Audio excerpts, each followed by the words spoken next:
한국경제TV 생생한 실전 투자 정보 와우퀴. 월 5,000원 커피값으로 투자 정보가 내 손 안에 배달됩니다. 와우킥 N에서 만나요. 여러분 안녕하십니까. 미국장 투자를 여는 프리마켓온 손석우입니다. 오라클이 참 원망스러운 날입니다. 오라클이 주도하는 데이터 건설 프로젝트의 핵심 투자자가 이탈한다는 소식에 증시가 다시 한번 털썩 주저앉아 버렸습니다. 또 한번 AI 거품론의 냉기가 휘몰아치게 되는 걸까요? 하지만 희망의 빛이 하나 또 보입니다. 바로 반도체 풍향계 마이크론 테크놀로지가 역대 최고 분기 실적을 내놨다는 건데요. 반도체 슈퍼사이클의 저력을 제대로 보여주었다는 평가인데, 자, 마이크론의 주가는 시간 외에서 급등했습니다. 시장은 오라클 충격에 반응을 할까? 아니면 마이크론의 어닝 서프라이즈에 손을 들어주게 될까요? 프리마켓온 오늘도 다양한 이슈들과 종목들로 함께 하겠습니다. 지금부터 시작합니다.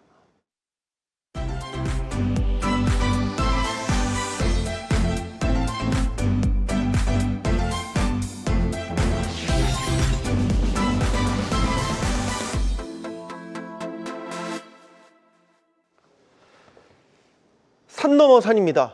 AI 거품론이 좀 잦아드나 진정되나 싶었더니 오라클이 또 한 번 사고를 쳤습니다. 오라클발 충격. 이제는 뭐 하나의 고유명사처럼 된 것 같은 느낌도 듭니다. 데이터 센터 건설 프로젝트가 좌초될 위기에 놓였다. 핵심 투자자가 이탈하면서 말이죠. 일단 이번 사태를 좀 분석을 해주시죠.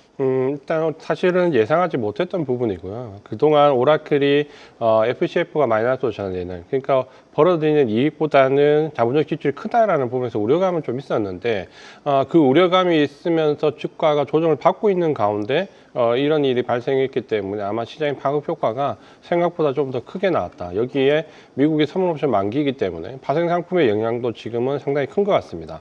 일단 이제 오라클은 미시간주에서 나왔던 100억 달러 규모의 데이터 센터, 그동안 사실 재무적 투자자로 참가했던 블루아울이 참가하지 않는다라는 부분 때문에 급락을 했는데, 이 블루아울은 그동안 오라클의 재무적 투자자로서 여러 군데 데이터 센터의 건립에 가장 중요한 역할을 했습니다. 다만 이제 이번에는 사업 구조가 너무 오라클에 편중되어 있다, 이런 부분들이 자금 조달하는 은행에서 지적이 되면서 조달 이자 비용이 상승에 대한 부분이 마진과 맞지 않다.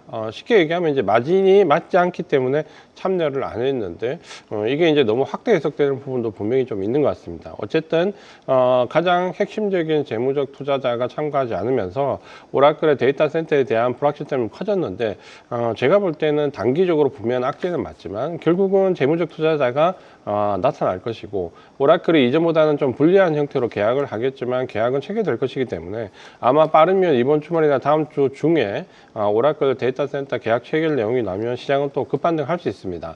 다만 이제 단기적으로는 오라클에 대한 우려감이 워낙 크기 때문에 경계 심리가 높다라는 점에서 단기적인 리스크는 좀 감안을 해야 되겠지만, 이걸 AI 전체 버블론으로까지 확대 해석할 필요는 아직까지는 없다, 이렇게 보입니다. 네, AI 전체 버블론으로 확대 해석할 필요가 없다라고 분석해 주시지만, 일단 시장 반응이 너무 냉랭해서요. 왜 그럼 시장은 이렇게 과하게 또 한번 반응을 한 걸까요?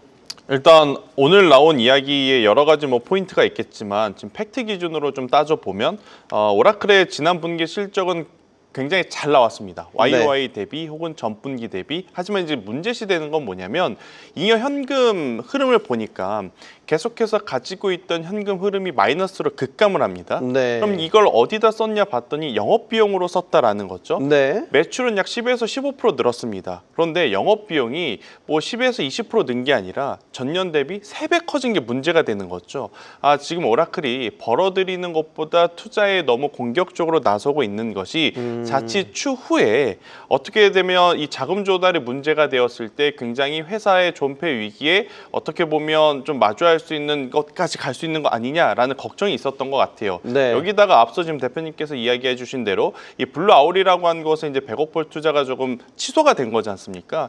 이게 이제 1기가와트급의 엄청나게 큰 데이터 센터거든요. 미시간주에 인증 하기로 했었는데, 이게 이제 취소가 되니 일단 첫 번째로 부채가 많아서 자금 조달에 대한 위험이 있었는데, 여기서 투자하겠다라고 했던 기업이 이걸 철회했다는 이미지로 좀 보여지다 보니까 많은 투자자분들의 투심이 악화될 수 있었는데, 일단 빠른 빠르게 어떻게 보면 오라클에서 대응을 한 건 이겁니다. 그들이 취소한 게 아니라 우리들이 다른 캐피털사 혹은 다른 파트너사를 선택하려고 그랬다라는 뉘앙스가 좀 풍기고 있어서 그게 이제 블랙스톤이라고 하는 캐피털사가 이제 가장 유력하게 떠올랐는데 어찌되었든 그 캐피털사와 굉장히 빠른 시간 안에 계약 이야기가 나오게 된다면 이 또한 또 한 번 이제 지나가는 해프닝으로 이제 이어질 가능성이 높지 않겠는가라는 의견 들어보도록 하겠습니다. 저는 그게 좀 신경 쓰이던데. 이제 예를 들어 리스크 반영을 우리 대출 금리 할 때 리스크 반영을 다 하잖아요. 신용도 낮으면 높은 금리 적용한다는 거. 이건 거잖아요. 이제 데이터 센터를 짓는 데 있어서 수익성에 의구심이 드니까 대출 기관들이 전에 3%면 빌려줬던 3% 금리로 빌려줬던 거 나 안 되겠는데 5%는 줘야 되지 않겠어? 이제 이런 식으로 더 보수적으로 나올 수 있다.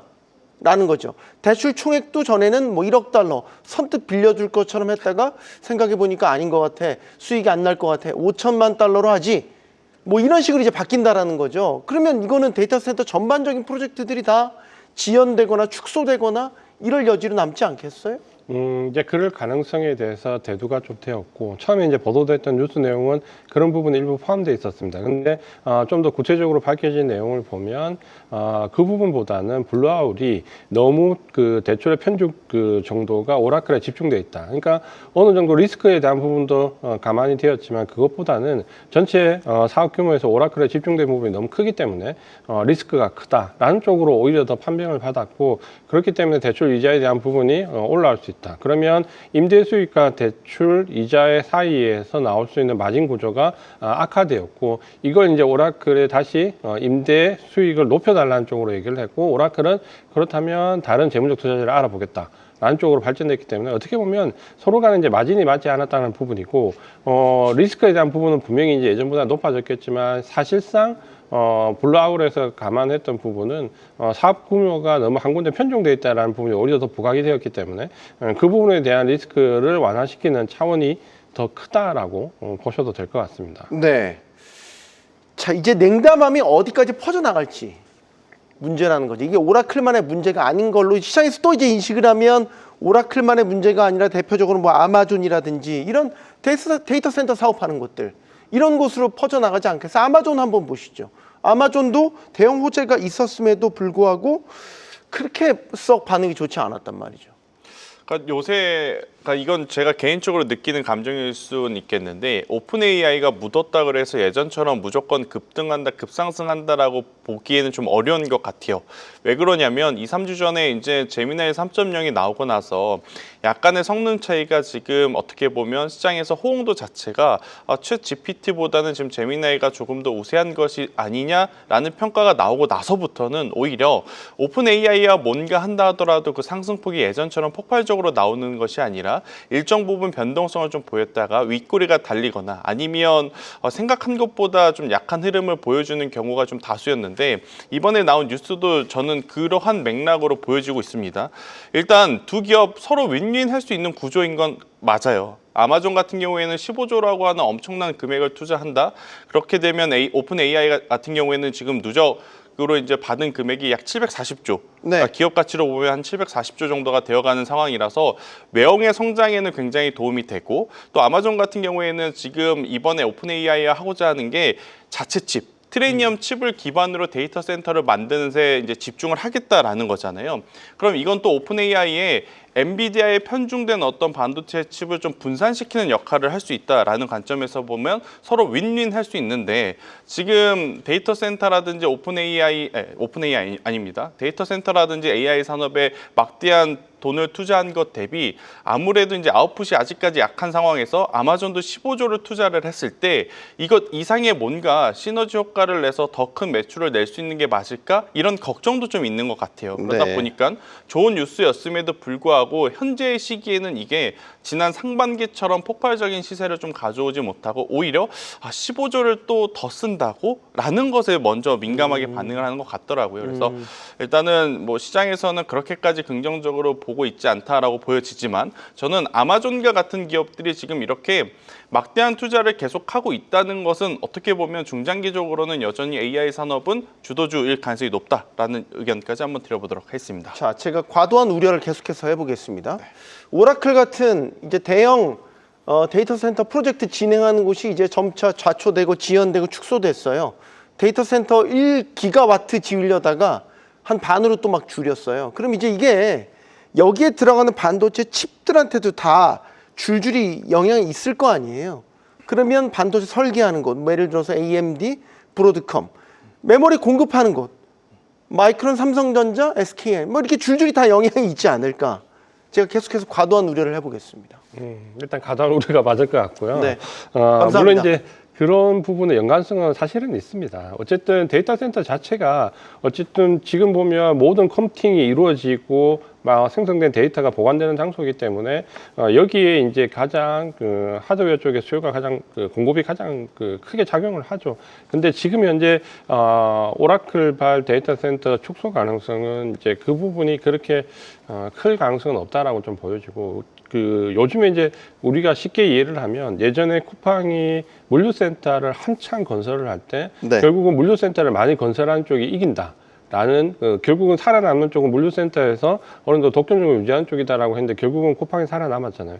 지금 사실 데이터 센터가 어떤 의미에서는 그런 의미가 강하거든요. 그러니까 누가 양쪽으로 데이터 센터를 많이 가지고 있고 지역별로 성능 좋은 데이터 센터를 가지고 있느냐가 향후 이 AI 산업의 독점권을 유지할 수 있는 가능성이 크기 때문에 지금은 우리가 구글에서도 그 유명한 격언이 나왔듯이 차라리 2등이 될 바에는 과도한 투자를 하고 망하는 게 낫다라는 심리가 지금 나오고 있는 거죠. 그러다 보니까 아마 데이터 센터에서의 출혈 경쟁은 어쩔 수 없이 피할 수 없는 부분이라고 보면 당분간 한쪽이 오히려 리스크가 커지면 반대급부 쪽이 또 좋은 평가를 받을 수 있는 아마 이제 그런 형태로 갈 가능성이 좀 크다라고 보여지고 그렇다면 하드웨어를 공급하는 쪽 업장에서는 아직까지는 그렇게 우려감이 크지 않을 것이다. 사실 오늘 마이크론 테크놀로지가 실적 발표를 했을 때 저도 그런 부분에 대한 우려감이 좀 있었거든요. 만약에 실적 발표가 정말 좋은데도 불구하고 시간의 거래에서 이걸 반영하지 않고 마이너스로 바뀐다라고 하면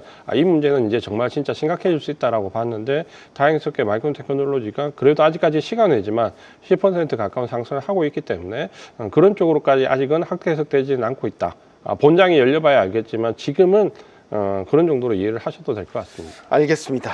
자, 이제 남은 이벤트가 하나 더 있습니다. 가장 민감할 수도 있는데 CPI가 나옵니다. CPI가 나오게 되면 여기 이제 어떻게 반응을 할까? CPI가 어떤 결과가 나오느냐에 따라서 시장은 어떤 해석을 할까? 예를 들면 금리와도 연결을 시키겠죠? 일단 CPI에 대한 관전 포인트 좀 짚어주세요.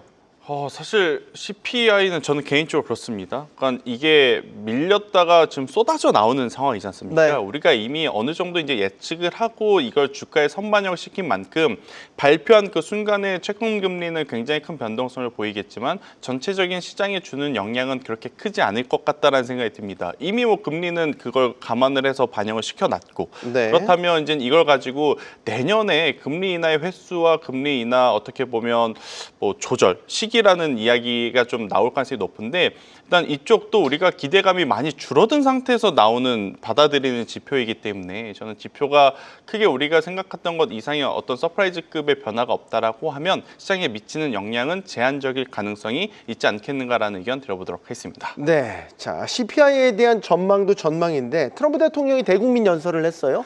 여기서 몇 가지 핵심 메시지가 있었습니다. 지금 트럼프 대통령이 자신의 경제 성과를 여러 가지를 이야기를 하면서 내년 봄에 최대 규모의 세금 환급을 예고하고 나섰습니다. 트럼프 대통령은 감세를 통한 경기 진작을 후보 시절부터 공약으로 내걸었습니다. 세금 환급도 어떻게 보면 비슷한 결의 정책이다라고 볼 수 있겠죠. 갑자기 생각했는데 우리한테 뺏은 그 돈으로 세금 환급 해주겠다. 갑자기 그 생각이 드는데 어쨌든 세금 환급과 이 물가와도 뗄래야 뗄 수 없는 연관성이 있다라고 보여지는데요, 이지한 대표님. 아마 이제 트럼프 대통령은 두 가지의 의도가 좀 있는 것 같습니다. 그러니까 첫 번째는 아시겠지만 주지사 선거에서 연전연패를 하면서 어쨌든 왜 이런 그 설문조사에서 보면 경제와 관련된 부분에서 가장 낙제점을 받았다. 그러니까 모든 트럼프 행정부의 지금 현재 점수에서 경제가 가장 낮은 점수를 받았다. 아마 충격일 겁니다. 그러니까 본인은 관세 협상을 하고 상호 관세를 해서 이만큼 미국의 부를 늘렸는데 경제 관련된 부분에서 가장 점수를 낮게 받았다는 부분에 대해서 아마도 이걸 이제 상쇄하기 위한 하나의 어느 정도 경제에 대한 부분에서 지지를 끌어내기 위한 하나의 수단으로 또 보이고, 또 한 가지는 지금 이제 대부분의 마지막으로 남아 있는 관세에 대한 재판, 그러니까 이걸 압박하기 위한 정도도 좀 보입니다. 어쨌든 세금을 모두 다 환급을 해주고 풀면, 만약에 이 재판 자체가 뒤집어진다라고 하면 그걸 전부 환수해야 되거든요. 그러니까 물리적으로 그거에 좀 불가능할 수 있다라는 부분에서 재판부를 좀 압박하는 요인도 있고, 이 두 가지가 아마 겹쳐서 지금 나오는 것 같은데, 사실 뭐 오늘 나왔던 내용들을 자세히 잘 보면 실현 가능성이 좀 어려운 것도 있고 현실성이 좀 떨어지는 부분도 있다. 다만 이번에 소매 판매 지표가 나쁘지 않았는데 어쨌든 경기를 진작시켜서 여기에 대한 점수를 많이 얻겠다라는 의도는 상당히 많이 보이기 때문에 어쨌든 미국 국민으로서는 뭐 나쁘지 않죠. 특히 군인 관련돼 있는 특별연금 지급액이나 뭐 이번에 나왔던 전 국민에 대한 지급액 금액이 작지 않습니다. 그러니까 이걸 봤을 때 부럽다. 한편으로는 그런 마음도 좀 듭니다. 이걸 이제 경기와 주식 시장의 관점에서 보면 일종의 세금 환급을 통해서 미국 국민들이 여윳돈이 생긴 거잖아요. 그럼 이제 이걸 어디에 쓸 거냐라는 거죠. 어디로 이게 들어갈 거냐. 네, 근데 일부는 소비하고, 뭐 주식 투자도 일부는 할 수 있겠죠. 근데 좀 그런 게 있어요. 그러니까 이목을 집중시켰잖아요. 네.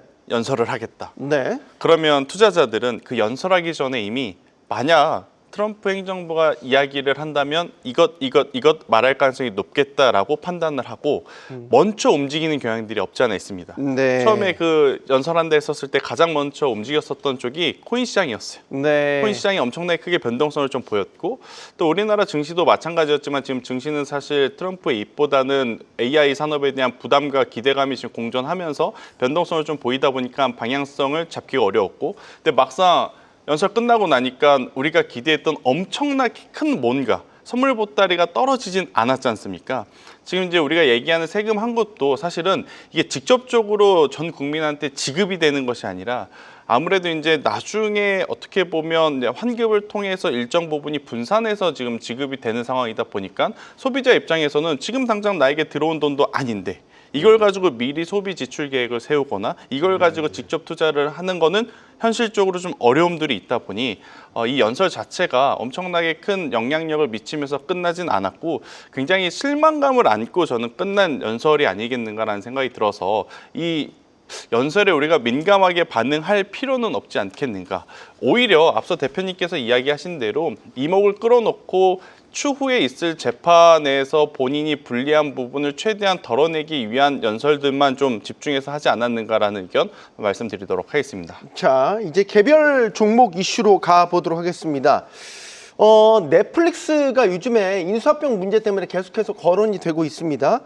일단은 넷플릭스 주가 보합권에서 이제는 좀 하반 경직성을 다지는 모습을 보이기도 하는데 이 인수 자체는 아직 끝난 싸움이 아닙니다. 일단은 넷플릭스가 이제 워너브라더스의 이제 단독 후보로 나서는 것에 대해서 정부가 제동을 거는 모습을 보였고, 파라마운트의 적대적 인수합병에 대해서 또 이것도 지금 안 되는 것 같고, 이게 지금 약간 오리무중으로 가고 있어요. 워너브라더스라는 큰 물고기를 먹기 위한 싸움, 이를 둘러싼 OTT 업계의 어떤 경쟁, 어떤 구도로 흘러가고 있다고 보십니까? 아마 넷플릭스는 이번 파라마운트에 대한 부정적인 의견이 나오면서 기사회생, 어떻게 보면 미국 정부에서 부정적인 의견을 냈기 때문에 인수합병에 물 건너가지 않겠냐라고 생각을 했는데, 네. 워너브라더스가 어쨌든 파라마운트에 대해서도 상당히 좋지 않은 의견을 냈기 때문에 그러면 한번 다시 뒤집어볼 수 있지 않을까라는 기대감, 그런 부분이 좀 나왔고, 최근에 이제 그 OTT 부분에서 넷플릭스가 고가형 서비스에 대한 부분, 그러니까 광고형을 유치하는 저가형 그 상품과 고가형 상품에서 이렇게 좀 분리하는 움직임이 좀 나오는데, 워너브라더스가 최근에 어려워지면서 저가형 광고형 상품에 워너브라더스 컨텐츠가 상당히 많이 공급되고 있거든요. 그러니까 그런 부분에서 넷플릭스 입장에서는 아마도 워너브라더스를 품에 안으면 일단 컨텐츠에 대한 오리지널 판권을 확보할 수 있고, 저가형 광고형 OTT 상품 상품에서 대응이 좀 좀 수월해진다라는 관점에서 아마 넷플릭스는 인수 의지가 좀 강한 것 같습니다. 그러니까 그렇게 본다면 만약에 넷플릭스가 워너브라더스를 인수한다라고 하면 고가형 저가형 상품에 대한 부분에서 탄탄한 입지를 다질 수 있다라는 쪽에서 넷플릭스의 독점력이 좀 더 커질 수 있다라는 부분으로 해석이 되는데 지금 어쨌든 워너브라더스 입장에서는 파라마운트도 싫고 미국 정부에서는 넷플릭스가 인수하는 것도 싫고 사실 이제 판별하기가 쉽지 않은데 어쨌든 워너브라더스 자체가 독자 생존이 사실은 어려운 상황이기 때문에 어떤 식으로든 인수합병은 나올 것 같다 이렇게 좀 보여집니다. 알겠습니다. 자, 지금 기술주 조정을 받고 있는 가운데서도 좀 두각을 보이는 것, 경기방어주들도 있고요, 대형 금융주들도 있고요. 그런데 간밤에 좀 눈에 띄었던 건 이제 에너지 관련주들. G번호바가 많이 빠졌습니다. 알보말은 또 올랐습니다. 요것도 좀 뭐랄까 종목별로 차별화가 나타나고 있는데 이건 어떻게 해석해야 되겠습니까? 지금 전통 에너지주라고 볼 수 있는 엑선모빌이라든지 쉐브론 같은 경우에는 정말 오랜만에 WTI 유가 선물이 반등을 하다 보니까 네. 그와 반응하면서 반등이 좀 나왔다고 보시면 될 것 같고, 그러다 보니 이들이 그동안 약세를 보였을 때 계속 시장에 어떻게 보면 좀 위치를 잘 버텨주게 했었던 G번호바라든지 에너지 종합상사가 일정 부분 차익 매도 물량이 나오는 그런 빌미를 제공하지 않았나라는 생각이 듭니다. 일단 반도체 IT가 여전히 주도주라고 생각하시는 분들은 저는 인프라 투자, 특히나 전력 설비 쪽 같은 경우에는 계속해서 가지고 가야 되는 것이 어떻게 보면 앞뒤가 맞는 말이다라고 좀 보여져요. 반도체가 AI가 엔비디아가 뭐 소프트웨어에 대한 선택권은 다들 다르겠지만 여전히 AI 산업이 시장을 주도한다라고 보시는데 전력 인프라에 대해서 부정적으로 본다? 그것은 저는 아니다라는 생각을 하거든요. 그래서 네. AI가 여전히 지금 시장에 어떻게 보면 당장은 아쉬움을 주지만 이 내년 상반기 하반기로 가면 갈수록 여전히 AI가 시장의 주인 주도주다라고 하면 저는 전력 인프라 쪽에 대한 관심도를 갖는 게 훨씬 더 편하지, 오늘 일시적으로 좀 반등을 줬던 에너지주를 따라가기에는 굉장히 좀 어려움이 있을 수 있겠다라는 의견 드려보도록 하겠습니다. 네. 이지한 대표님께 마지막 질문을 드리고 싶은 거는 자산 배분 포트 리밸런싱을 이제 어떻게 해야 될까라는 부분입니다. 산타랠리가 아니라 이제 산타가 오긴 왔는데 빈손으로 온 것 같다라는 이야기도 있고, 다음 주가 이제 크리스마스 성탄 연휴절이기 때문에 임박했습니다. 지금 기술주들이 여전히 흔들리고 있습니다. 이럴 때 자산 배분 전략은 어떻게 가져가는 게 좋겠습니까? 이게 이번 주에 또 이제 선물 옵션 만기이고 또 다음 주부터는 새로운 장이 펼쳐질 것 같아서 판단이 필요할 때인 것 같습니다. 일단은 이제 주된 포지션, 핵심 포지션은 이런 구간에서는 움직이지 않는 게 좋습니다. 그러니까 이번 주 같은 경우는 선물 옵션 말씀하신 것처럼 만기이기 때문에 변동성이 상당히 왜곡된 부분이 있죠. 우리가 지난달 11월 달에도 선물 옵션 만기 때 상당히 기술주가 왜곡됐지만 만기가 끝나자마자 바로 V장의 반등이 나왔거든요. 그러니까 적어도 시장에 대한 판단은 이번 주 선물 옵션 동시 만기가 지나고 난 뒤에 판매를 해야 되는데, 마이크론 테크놀로지가 사실 이번 실적도 좋았지만 내년 1분기 가이던스가 굉장히 좋게 나왔잖아요. 매출액도 매출액이지만 EPS 같은 경우는 거의 상상하기 어려운 숫자가 나왔거든요. 그런 걸 본다면 기술주에 대한 관심은 오히려 이번 선물옵션 만기가 지나고 나면 좀 본격적으로 강화될 수 있다라고 보여지는데, 문제는 오라클과 같은 지금 어떻게 보면 옥석 가리기가 이제 나올 수밖에 없다라는 거죠. 그러니까 오라클 같은 경우는 우리가 지난주 월요일 날 보여드렸지만 처음으로 빅테크 기업들 중에서 버는 것보다 캐펙스 지출이 훨씬 커서 내년도에 마이너스가 가팔라지는 기업이거든요. 그러니까 이런 기업들은 상당히 주가 흐름이 어려울 수밖에 없기 때문에 가장 핵심적인 부분, 기술주 내에서 예를 든다면 메모리 반도체나 전력기기 같은 그런 쪽에 조금 더 집중하는 전략이 좋을 것 같고, 경기 소비재는 트럼프 대통령의 의지가 강하기 때문에 최근에 자동차나 일부 에스티로더 같은 화장품 같은 그 주가가 상당히 좋잖아요. 그러면 경기 소비재 쪽에 일부 전략을 분산하는 전략, 이렇게 기술주와 경기 소비재 양분해서 한번 포트를 운영해 보는 게 내년 1분기까지 유효하지 않을까 이렇게 생각하고 있습니다. 알겠습니다. 자, 주요 이슈들 짚어봤고요. 오늘 밤 김태선 본부장님 CPI가 발표되죠? 네.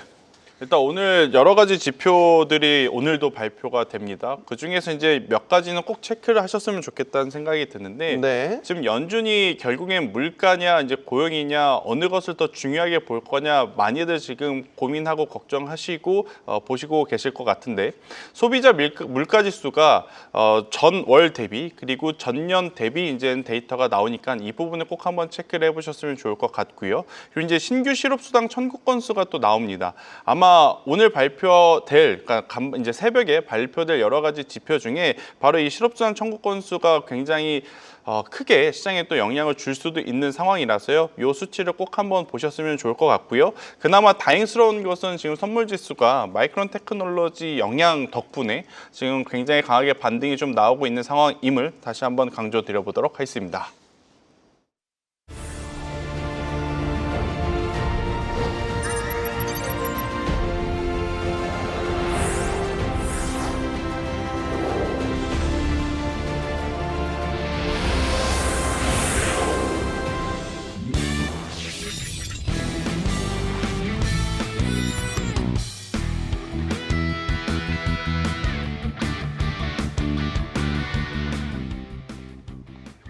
네, 어느덧 오라클의 AI 기술주들 사이에서 미운 오리새끼가 돼버린 것 같습니다. 아울러 오라클의 사태는 빅테크들의 자금줄에도 경고등이 커졌다는 신호로도 해석이 되고 있습니다. 무한 성장을 할 것 같았던 AI 인프라에는 어떤 문제가 있는 걸까요? 하나씩 또 종목을 통해서 살펴보겠습니다. 자, 이재한 대표님, 여태 오라클 얘기했지만 한 번 더 가보겠습니다. 한 걸음 더 들어가서. 일단은 앞에 우리가 주요 이슈에 대해서는 다 짚어봤고 지금 이런 상태면 오라클의 성장 엔진에 의구심을 가져야 되는 것 아니냐라는 거죠. 레리 앨리슨 회장이 2029년 매출 1,000억 달러 달성하겠다 이런 가이드라인을 제시한 바가 있는데 이 상태면 가능하겠습니까?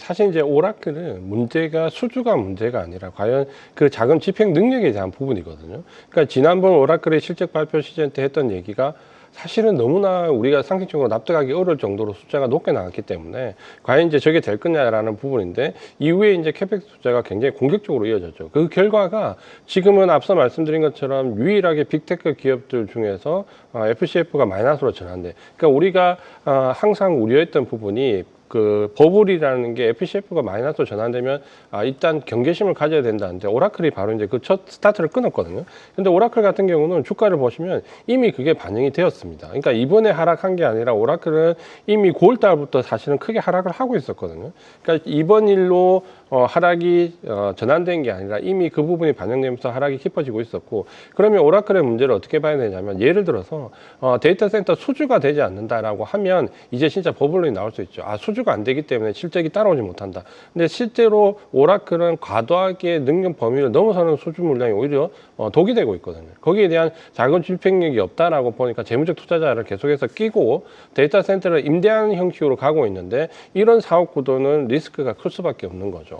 그러다 보니까 오라클은 성장 동력은 유효하지만 그걸 유지할 수 있는 자본력이 되지 않는다라는 관점에서 관심을 가지고 주의를 해야 되는 부분이고 다만 이제 확대 해석하지 말자라는 부분은 데이터 센터 매출이나 수주 자체가 문제가 있는 것은 아니기 때문에 전반적으로 AI 거품론을 논하기보다는 오라클 자체에 어떻게 보면은 캐파를 넘어서는 자본적 지출에 문제가 있다라고 좀 국한해서 보시는 게 좋을 것 같습니다. 엔비디아와의 파트너십은 괜찮겠습니까? 칩을 우선적으로 공급을 받아서 그거를 소위 말해서 오라클이 갖고 있는 클라우드 인프라스트럭처에 깔고 완성을 해서 판다. 이제 이런 파트너십이었잖아요. 엔비디아가 믿음이 가겠습니까? 오라클에?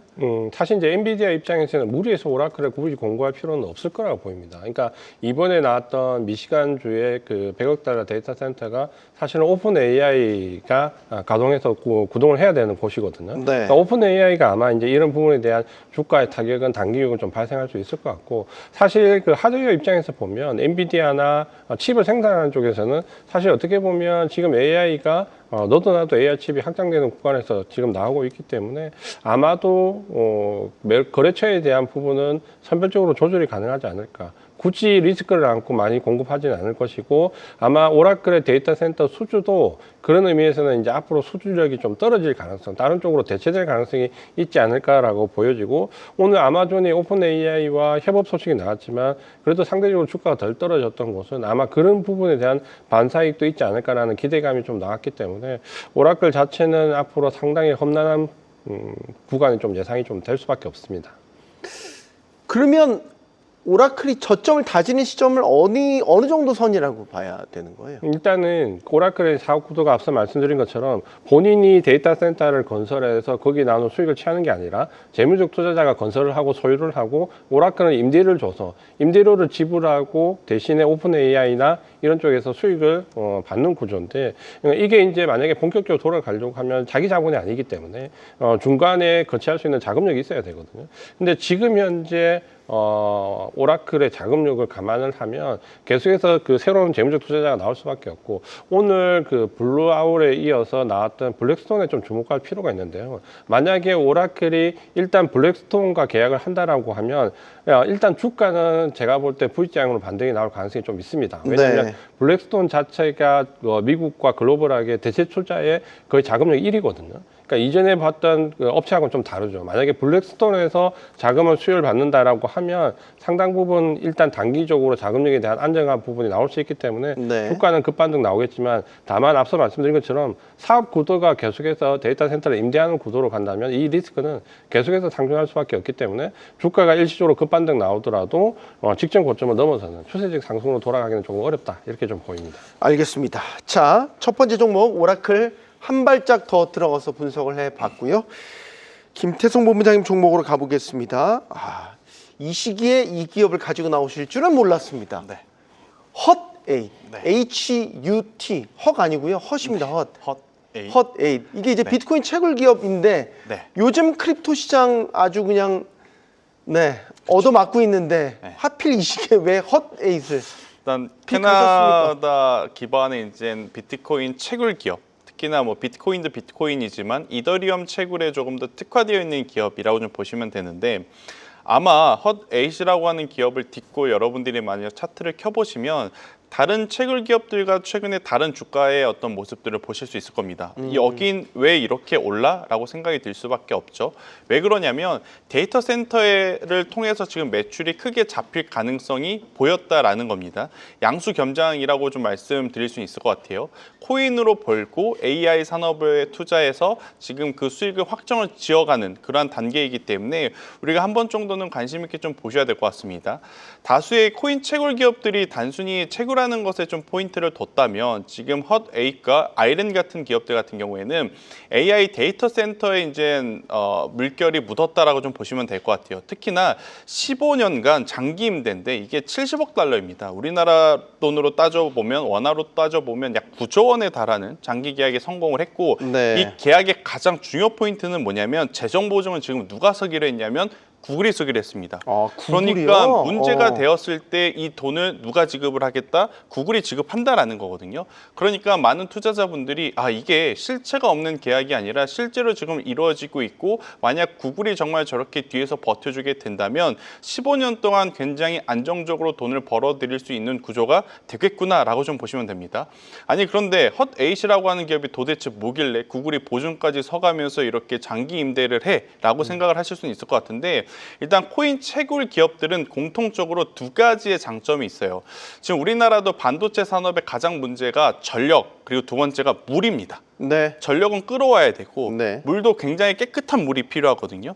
코인 채굴에는 뭐가 필요하냐면 전력 당연히 필요하겠죠. 이 코인 채굴에는 반도체처럼 깨끗한 물은 필요 없지만 이걸 냉각시키는 물이 또 엄청나게 필요하다라는 거죠. 근데 공교롭게도 데이터 센터도 전력이 필요하고 그 데이터 센터에 열을 식히려는 물이 필요하기 때문에 이 채굴 업장에 있는 위치들이 사실은 데이터 센터가 지어 올라가기에 가장 최적의 위치에 지금 자리 잡고 있다고 보시면 됩니다. 그래서 많은 데이터 센터 기업들이 이 채굴 기업들과 협업을 통해서 데이터 센터를 임대를 받으려고 하는 그게 이제 포인트라고 좀 보시면 될 것 같은데 지금 헛8도 마찬가지입니다. 회사의 위치가 보면 옆에서 굉장히 큰 수로를 가지고 있기 때문에 냉각하는 데 큰 강점이 있고 그리고 풍력단지 옆에 바로 조성이 되어 있습니다. 그래서 에너지원을 끌고 오는데도 큰 부담이 없는 상황임을 감안을 해보면 저는 이번 계약을 통해서 굉장히 많은 하이퍼스케일러 기업들이 코인 채굴 기업들을 찾겠지만 지금 구글이 보증을 선 만큼 두 가지가 해결이 되는 거죠. 재무적으로도 해결이 되는 거고 품질적으로 해결이 되는 거고 그러한 상황에 헛8에 대한 관심도는 저 높여 잡을 필요는 있겠다는 생각이 들고 있고 굉장히 많은 채굴 기업들이 있고 이 기업들이 각자의 냉각 시스템에 대한 장단점이 있는데 채굴 기업들 중 유일하게 액체 냉각 시스템을 올해 도입한 기업이 바로 이제 헛8이라고 보시면 됩니다. 네. 2025년 2월달, 3월달에 뉴스가 나온 것들이 다 이제 액체 냉각을 도입했다라는 뉴스였거든요. 이러한 강점들이 있어서 오히려 아이렌 같은 경우에는 지금 똑같은 결의 어떤 사업을 영위를 하는데 규모적인 부분도 기술적인 부분도 오히려 헛이라고 하는 기업에 많은 투자자분들이 더 관심을 가질 만한 요소들이 많아서요. 현재 구간에서 우리가 한번 추적 관찰해보는 것도 필요하겠다라고 정리 한번 드려보도록 하겠습니다. 네. 아, 재밌네요. 헛8 저런 구글을 등에 업고 주가가 이런 지금 암호화폐가 된서리를 맡고 있는 시기에도 주가가 강세를 보였던 이유. 구글이 그 뒤에 버티고 있었군요. 자, 좋습니다. 다음 종목으로 또 넘어가 보겠습니다. 이재한 대표님 두 번째 종목은 마이크론 테크놀로지입니다. 마이크론 테크놀로지는 사실 오늘 정기장에서 주가가 또 어떻게 움직일지 마이크론의 실적이 어떻게 영향을 미칠지가 더 궁금하기도 합니다. 실적은 이제 말씀하신 것처럼 이제 이미 공개가 됐기 때문에 대부분 네. 다 알고 계실 거고 주목해야 될 부분은 실적 가이던스. 특히 이제 EPS 같은 경우를 보면 4달러대에서 무려 8달러대로 급증을 할 것이다라는 부분이 나와서 이익 구조가 좋을 것이다. 그리고 앞으로가 이제 더 기대되는 부분은 지금 나오는 이제 디램 가격이 일시적인 게 아니라 적어도 내년 2026년 한 해 동안은 더 올라가면 더 올라갔지 유지가 될 가능성이 높다는 게 오늘 마이크론 테크놀로지 컨퍼런스 콜의 입장이거든요. 그러다 보니까 많은 빅테크 기업들이 고정 가격을 인상을 이제 기정사실로 받아들이고 있다라고 나오고 있고 네. 그렇게 되면 주가가 일시적으로 예전처럼 메모리 반도체가 한 분기 두 분기 반짝하고 깔아앉는 게 아니라 적어도 내년까지는 주가 상승이 이어질 수 있다라는 관점으로 보셔도 될 것 같습니다. 근데 제가 아까 궁금한 거는 원래 반도체 업체들도 주가를 어느 정도 선반영하지 않습니까? 점점 더 선반영하는 기간이 길어서 한 6개월 정도는 선행한다고 보고 있는데 그렇게 따지면 지금 마이크론의 주가는 6개월 뒤에 메모리 사이클을 선반영하고 있다. 이렇게 되는 거지 않습니까? 이제 그게 전통적인 시각인데 이번에는 이게 이제 맞지가 않습니다. 그러니까 왜 그 전통적인 시각에서 벗어났냐면 예. 이전에는 우리가 보통 D램 가격이 많이 올랐다라고 하는 가격은 스팟 가격입니다. 그러니까 B2C의 소비자 가격이 많이 올랐다라는 부분이고 실제로 매출의 70% 정도가 나오는 가격은 B2B 고정 가격이거든요. 근데 고정 가격은 실제로 스팟 가격이 2배가 올라도 30% 40%도 잘 안 올라갑니다. 근데 이번에는 좀 내용이 달라지는 부분이 B2C를 우리가 기준으로 많이 봤기 때문에 6개월을 선반영한다. 그래서 메모리 반도체 기업은 흔히 얘기하면 PR을 보지 않는다. PR을 봐야 소용없다. 그래서 PBR 기준으로 본다라고 했는데 이번에는 이제 얘기가 좀 달라지는 게 이 B2B 그러니까 기업 간의 고정 가격이 상당히 큰 폭으로 뛸 수 있다라는 부분인데 최근에 이 부분에서 기업들 미국의 빅테크 기업들이 동의한 이유가 우리는 이제 그 다음 분기 내년 1월 달에 이제 실적을 기대하는 이유가 최근에 D램 가격이 약 한 달 사이에 2배 가까이 올랐습니다. 네. 그러니까 이 한 달 기간에 그동안 상당히 많이 올랐다라고 했는데 한 달 사이에 다시 또 2배가 올랐거든요. 그러다 보니까 미국의 빅테크 기업들이 오케이 고정 가격을 올리는 걸로 1년 계약을 하자라고 우호적으로 지금 나오고 있습니다. 그러다 보니까 메모리 반도체 호황이 내년 1분기가 아니라 적어도 한 1년 정도 지속될 수 있다는 점에서 마이크론 테크놀로지가 가장 큰 점수를 받았다. 이렇게 좀 보셔도 될 것 같고 최근에 마이크론 테크놀로지는 또 주가도 조정받은 게 또 득이었거든요. 네. 최근에 기술적으로 보면 상당히 좋은 모습이기 때문에 이 녹색선 61선에서 항상 지지를 받고 올랐는데 지금이 이제 또 그 구간에 들어왔거든요. 그래서 기술적으로도 저점 공략을 한번 해볼 수 있는 위치다. 이렇게 보셔도 될 것 같습니다. 알겠습니다. 지금 마이크론의 주가 수준까지 분석을 해 주셨습니다. 오늘 마지막 종목으로 가보겠습니다. 오늘 김태순 본부장의 마지막 종목은 제너럴 밀스. 이거 시리얼 기업 아닌가요? 그렇죠. 갑자기? 시리얼. 오늘 굉장히 종목 선택이 굉장히 독창적이십니다. 다양해졌죠. 네. 일단 뭐 하겐다즈라고 하면 다들 아실 것 같아요. 네. 제너럴 밀스는 모르시더라도 우리나라 소비자분들 입장에서는 하겐다즈 브랜드를 생각을 하시면 될 것 같은데 우선 프리장에서 테슬라, 마이크론, 엔비디아, 알파벳, AMD, 브로드컴, 그러니까 대다수의 기술주들이 어제 하락을 딛고 굉장히 강하게 좀 상승을 하고 있는 게 현재의 특징인 것 같아요.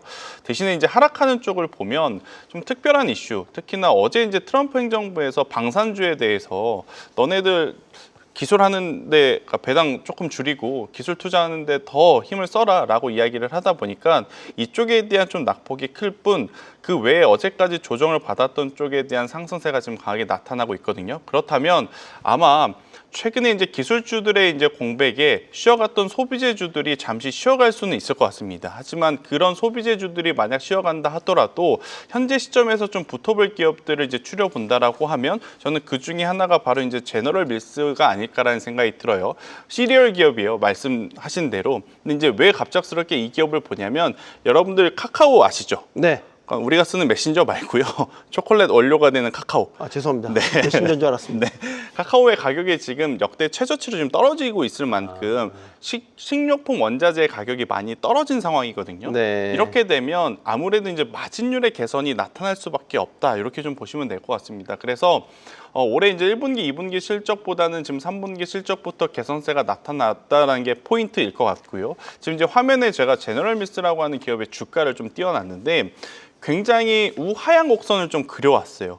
그런데 지금 내재 가치보다 주가가 많이 좀 빠진 상태이다 보니 실적이 개선이 되었기 때문에 현재의 주가는 저는 충분히 신규 매수도 가능하다라는 이유. 그리고 이제 두 번째로는 네. 원래 배당을 좀 많이 줬던 기업이었거든요. 근데 주가가 또 빠지니까 원래도 많이 줬는데 이 네. 배당률이 더 올라간 상황이에요. 그래서 지금 약 4% 정도의 배당을 지금 받을 가능성이 높은 상황이라 만약에 오늘 테크주들이 강해서 이렇게 좀 쉬어가는 필수 소비재 기업들이 나온다면 그 안에서 실적이라든지 배당을 많이 주는 고배당 기업을 찾는다라고 하면 저는 제너럴 밀스가 가장 부합하지 않겠는가? 아마 이번 주에 여러분들 룰루레몬, 아베크롬비의 피치 이런 기업들 많이 들어보셨을 것 같은데 그중에서 배당 쪽으로 봤을 때 가장 더 돋보이는 기업이 제가 오늘 이야기하는 제너럴 밀스가 아니겠는가라는 의견 드리겠습니다. 알겠습니다. 자, 제너럴 밀스 알아봤고 하나 더 가야 됩니다. 네. 월스트리트 픽 김태승 본부장님 또 준비해 주신 게 있죠? 네. 저는 오늘 버티브 홀딩스를 가지고 왔는데요. 네. 네, 기술력으로 생존한다 버티브 홀딩스라는 주제로 가지고 나왔습니다. 근데 액침과 액체냉각 기준으로 봤을 때 결국 1위 기업이라고 좀 보시면 될 것 같고요.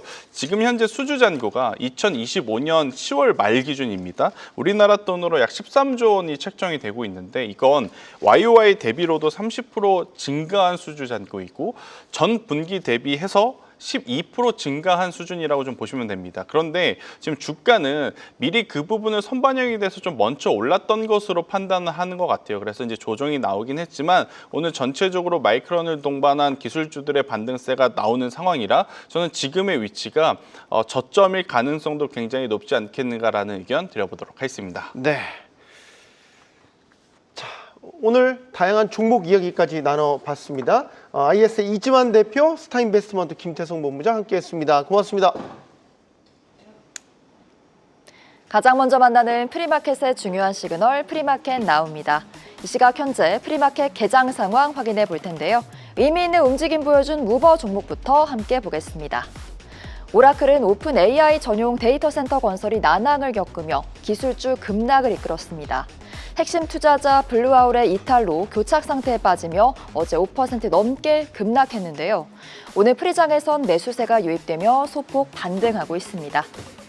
테슬라는 자율주행 광고가 과장됐다는 미국 캘리포니아 주법원의 판결에 어제 급락세를 보였습니다. 테슬라는 최대 한 달간 판매 제조가 중단될 위기에 놓인 가운데 시정 명령을 받았는데요.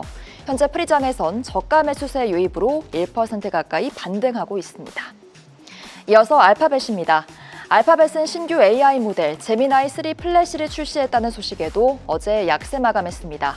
오라클이 촉발한 AI 쇼크의 직격탄을 맞은 것으로 풀이되는데요. 오늘 프리장에선 소폭 반등하며 298달러 선 지나가고 있습니다. 한편 마이크론은 어제 시장 예상치를 크게 웃도는 1분기 실적을 발표했습니다. AI 메모리 수요 및 가격 상승에 힘입은 결과로 분석되는데요. 이 같은 소식에 현재 프리장에서 9%대 급등세 연출하고 있습니다. 다음은 홈디포 확인해 보겠습니다. 어제 기술주 붕괴 속에 전통 산업주 등으로 매수세가 몰리며 홈디포가 상승 마감했습니다. 즉 순환매 양상이 나타난 건데요. 다만 오늘 프리장에선 차익 매물이 나오면서 약보합세 나타내고 있습니다.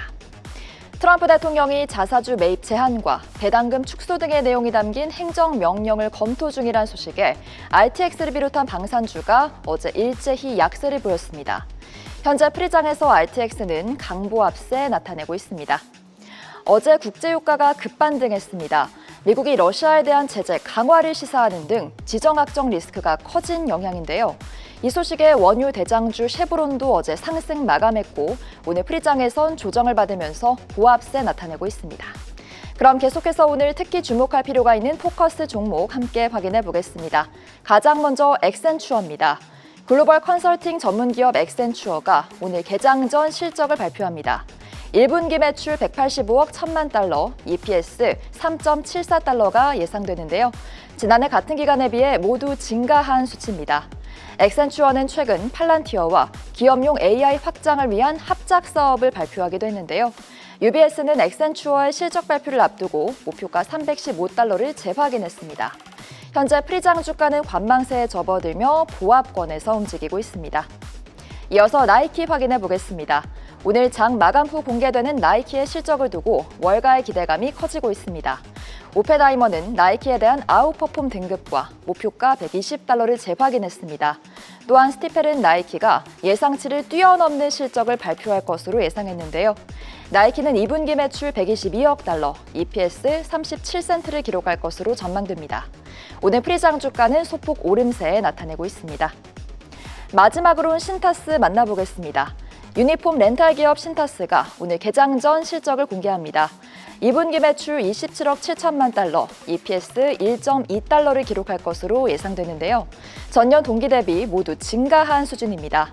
직전 분기 신타스는 시장 예상치를 웃도는 실적을 발표하며 연간 가이던스를 상향한 바 있는데요. 오늘 프리장 주가는 실적 공개를 앞두고 기대감이 높아지며 1% 가까이 상승하고 있다는 점 참고하시기 바랍니다. 네, 이렇게 여러 종목들 함께 살펴봤는데요. 뉴욕 증시는 오라클 쇼크로 재점화된 AI 거품론을 딛고 기술주가 반등에 성공할 수 있을지 주목됩니다. 그럼 지금까지 프리마켓 나우 서효원이었습니다.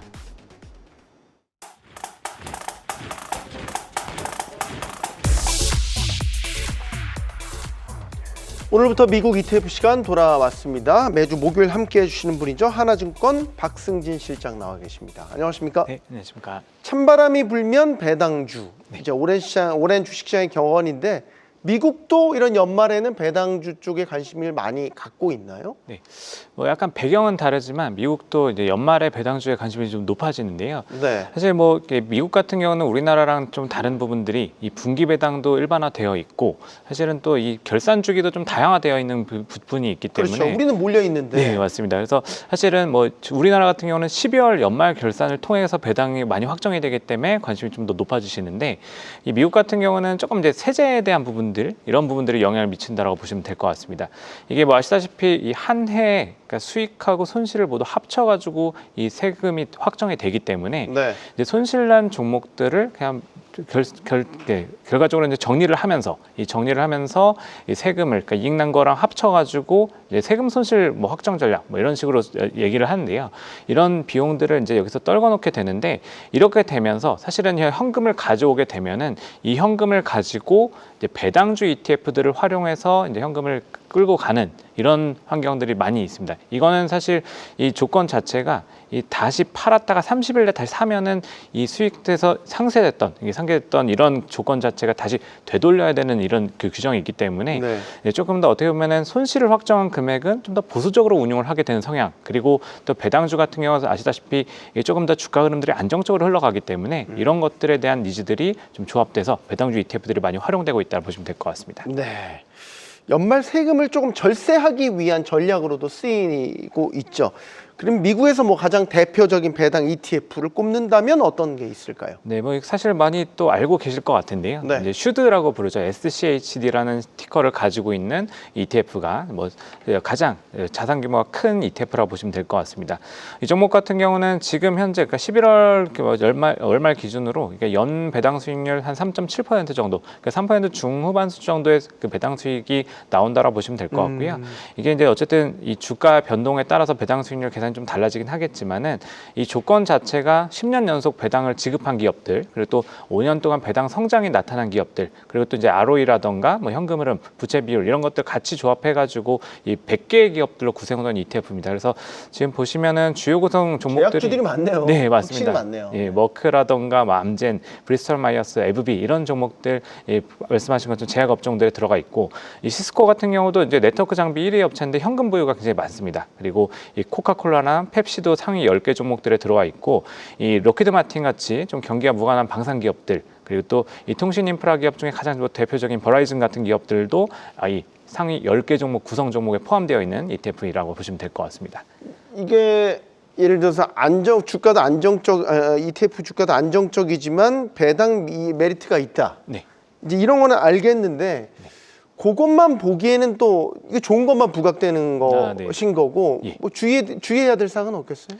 주의해야 될 부분들은 아무래도 이 업종 구성에 대한 특징들이 좀 있다라 보시면 될 것 같습니다. 네. 이게 시장의 이 성향에 따라서 사실 장기 투자할 때는 사실 올해가 좀 특히 이런 부분들이 발생했는데, 아시다시피 최근에 기술주 중심의 장이 되다 보니까 이 업종 구성 아까 보신 것처럼 이 제약주들, 뭐 헬스케어, 산업재, 그리고 또 이제 에너지 업종 이쪽에 배당을 많이 주는 업종들이다 보니까 업종 비중이 이쪽으로 많이 쏠려 있고, IT와 커뮤니케이션 서비스는 합쳐서 한 10% 초반대입니다. 그래서 이 주가가 움직이는 데서는 배당과 다르게 좀 차이가 발생할 수 있기 때문에 국면에 따라서 선택할 필요도 있다. 이렇게 좀 기억해 주시면 좋을 것 같습니다. 네. 자, 오늘 미국을 대표하는 배당 ETF SCHD에 대해서 자세히 알아봤습니다. 하나증권 박승진 실장이었습니다. 고맙습니다. 감사합니다.